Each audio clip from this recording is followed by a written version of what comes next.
Today, this is going to be a little bit different on 90 Feet Away. I'm Coach Eric Holtz, joined by Coach Skylar Mercado. Skylar Mercado played for many years at every level, Division I baseball, including professional baseball after his college career was over. I want to talk about what a swing should look and feel like.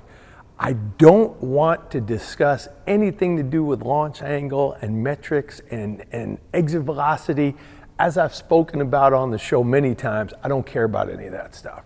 I want to know that your swing is a proper swing, that after we break down and get the mechanics correct, you can take it from in here, transfer it to a field, and be successful. I don't care how hard you can swing a bat if you cannot square up and barrel a baseball. So check us out. We're going to work and start off the tee with Coach Skylar. Coach Skylar, thanks for being with us today. Absolutely. Thank you for having me Yeah, again. man. Yeah, man. Let's get you going. Let's do it.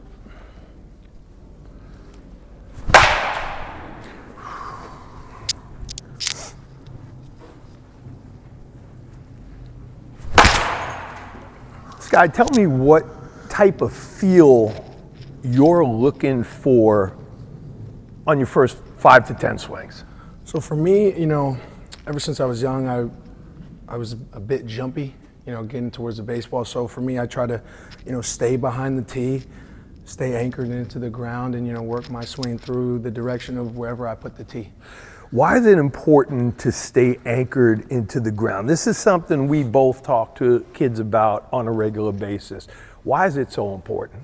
You just want to be able to swing from behind the baseball. A lot of kids get into a habit of meeting the baseball here or trying to get it behind. We want to get that baseball out in front. Because they're jumping out. Absolutely. So again, a lot of this stuff I talk about is sitting in a power position, making sure when that foot lands, I'm stacked on my back leg. Mm-hmm. But it's also because where do you get your power from? Your power comes from the Earth's gravity, right? How hard can I push down? So it's not about, I'm not telling a kid, you have to have a leg kick, you have to have a toe tap. I don't care what you do, but it's gotta be where my foot is down in time that I can get all that momentum going toward the baseball, to create energy. 100%.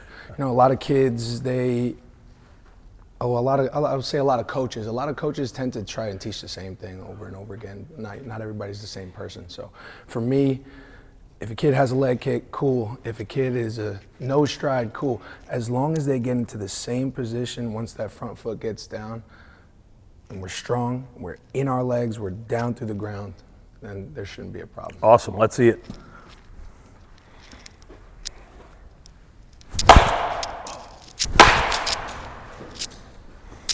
Now, one thing for me, I just saw in your finish, and I try to ask kids to do this if they can, is swing and hold, right? Because if I swing and I'm falling, right, your balance is not good. That was a great swing, and you were able to hold your finish position to be able to feel that you got hips where they needed to be, backside finish through to extension. 100%.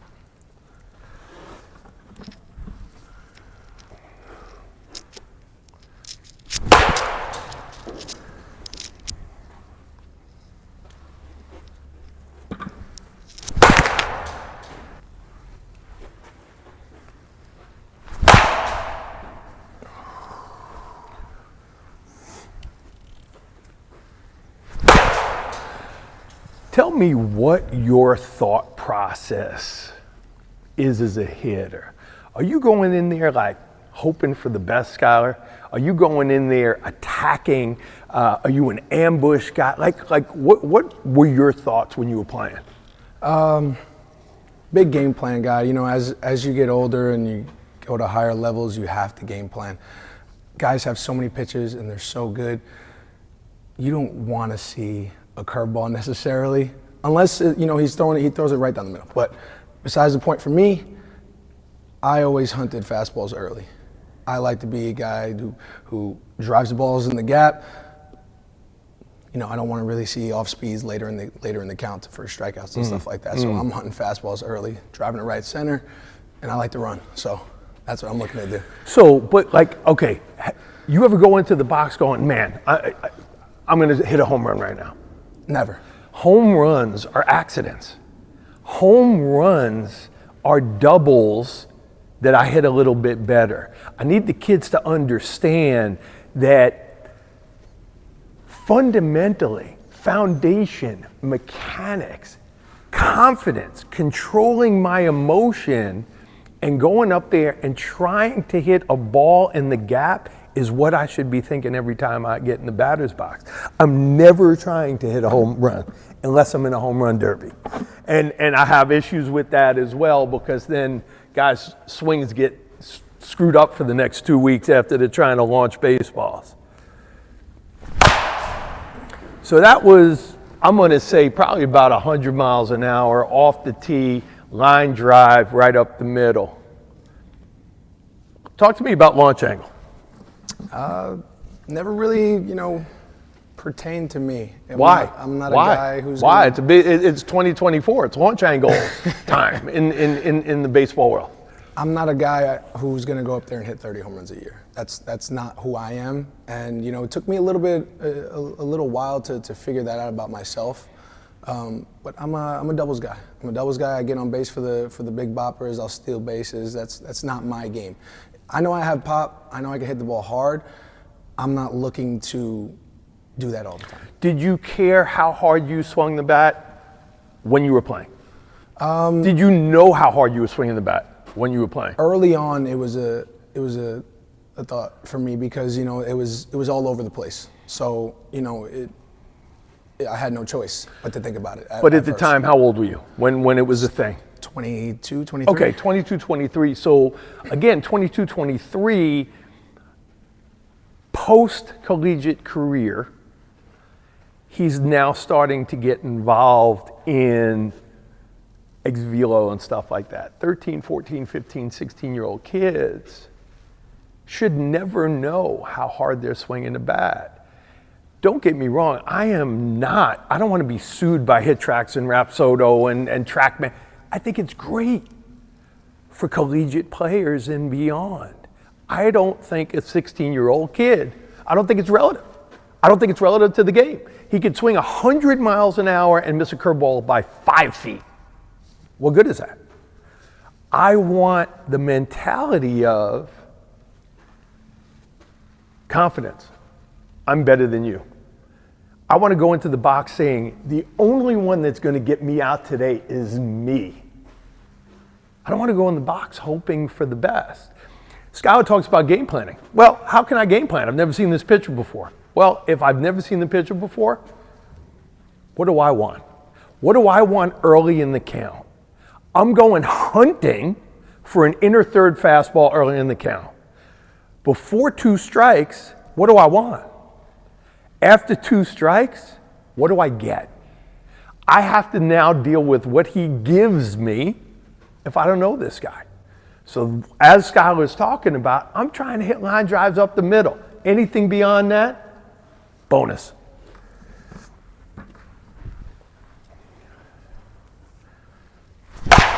Look how strong Skylar is stacked over his backside. Not for a second is he off balance here. These are the feels that we want kids to get to a point where they're feeling this consistently. They take a good swing. Why was it good? Boom. Feel that. I was able to hold posture. I take a bad swing.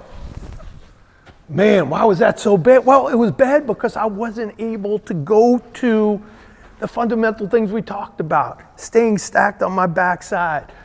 I hate pitchers. I did pitch. I still do pitch. Pitchers throw you change-ups and curveballs, and they're going inside, outside, up, down. They're trying to throw your timing off. You can't do it to yourself by swinging out of your shoes. I've got to be controlled. Like I said, confidence, emotion, middle of the field. Every ball coming off the bat from Skylar's in the middle of the field. There's no rollovers here.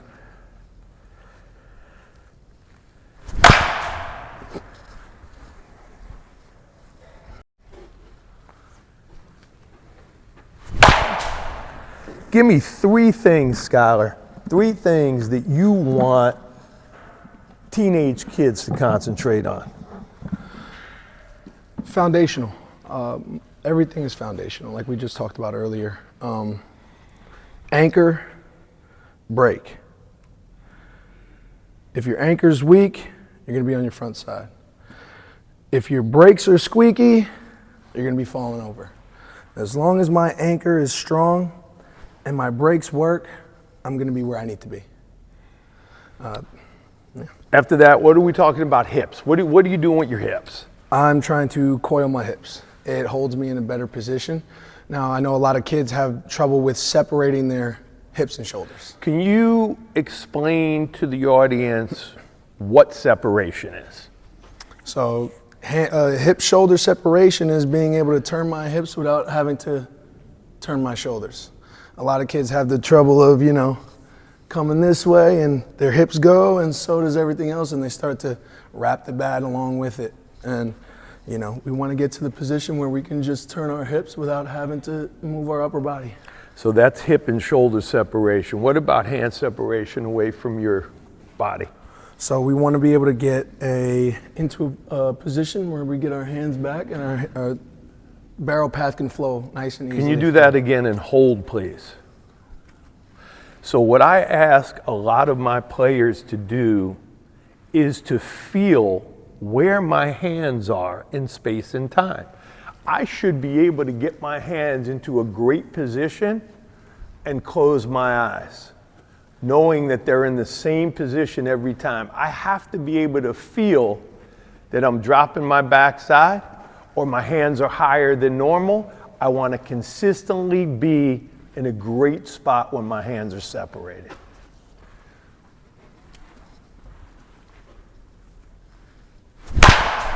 That's a great job. Thanks for being with us today. Hope this was helpful for you.